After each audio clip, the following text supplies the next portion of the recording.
Imagine walking through a dense jungle, the air heavy with heat and the rustle of unseen creatures. Suddenly, you freeze. A serpent slides across your path, its body glistening in the sunlight, its movements both graceful and dangerous. For thousands of years, serpents have stirred both awe and fear in human imagination. They are among the most powerful and ambiguous symbols in mythology, religion, and art. Today, we are diving into the world of serpent symbolism. The serpent is one of humanity's oldest symbols. Archaeologists have uncovered snake figurines dating back to the Stone Age. To our ancestors, serpents represented the primal forces of nature, life, death, and rebirth. Why? Because the serpent sheds its skin. It appears to die, then emerge renewed. This act made it a symbol of immortality, transformation, and eternal cycles. Let us begin in Mesopotamia. The serpents were tied to myths of creation and chaos. The Babylonian goddess Tiamat, often envisioned as a dragon-like serpent, represented the primordial ocean. She was defeated by Marduk, who split her body to form heaven and earth. Here, the serpent embodies chaos, but also the very substance from which creation was born. Now step into ancient Egypt. Serpents were both protectors and threats. The cobra, or uraeus, was worn on the crowns of pharaohs as a symbol of divine authority. It spat fire at enemies and guarded the ruler. Yet Egypt also had Apophis, the great serpent of chaos, who battled the sun god Ra every night in the underworld. In this duality, serpents became forces of both cosmic order and cosmic threat. Serpents also wound their way into African traditions beyond the Nile. In West Africa, the rainbow serpent Dambala is a primordial creator, coiling the heavens and the earth together. In Vadu, Dambala is honored as a divine father figure, bringing life, fertility, and wisdom. In Greek mythology, serpents coil through countless stories. Medusa's hair of snakes turned men to stone. The giant serpent Python was slain by Apollo, marking the triumph of divine order over primal chaos. The staff of Asclepius, the god of healing, features a serpent entwined around it. This symbol still represents medicine today. In Greece, serpents were healers, guardians, monsters, and teachers all at once. The Romans inherited much of the serpent lore. In their household shrines, serpents symbolized the spirits of the ancestors, protectors of the family home. A snake gliding across the threshold was often seen not as a threat, but as a blessing. Travel further east, and serpents take on new meanings. In Hinduism, the Naga are divine serpent beings. Some are benevolent, others dangerous, but all hold immense power.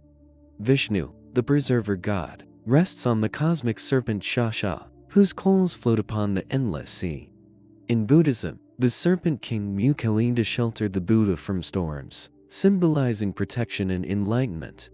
In these traditions, serpents are not merely creatures. They are embodiments of cosmic energy. In China, serpents merge into the image of the dragon. Unlike in the West, dragons in Chinese tradition are not monsters of destruction, but bringers of rain, prosperity, and balance. The dragon's serpentine body connects heaven and earth, yin and yang, power and wisdom. And then there is the serpent in the Judeo-Christian tradition, perhaps the most famous of all. In Genesis, the serpent tempts Eve to eat the forbidden fruit. This story casts serpents as deceivers, symbols of sin and rebellion. But even here, the serpent remains powerful. In the book of Numbers, Moses raises a bronze serpent on a pole to heal those bitten by snakes, turning the symbol of death into a source of life. Christianity inherited this paradox.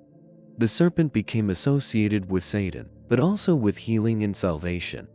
Across Mesoamerica, serpents were revered as gods.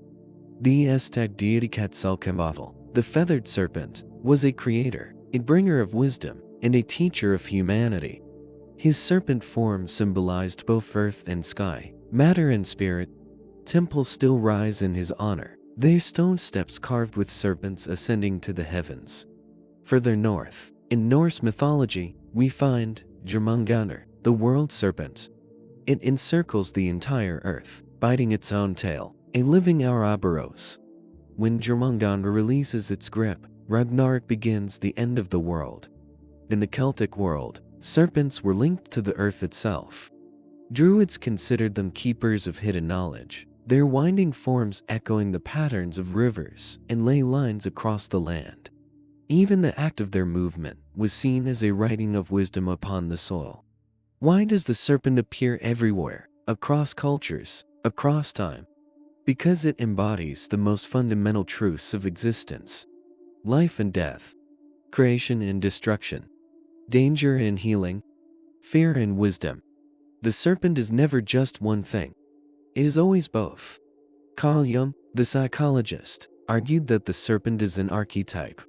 It represents the unconscious, the primal energy at the root of the human psyche. To encounter the serpent is to confront what is hidden, what is feared, and what must be integrated. This is why serpents appear in dreams, myths, and visions as challenges. They force transformation. Think of the serpent biting its own tail, the Ouroboros.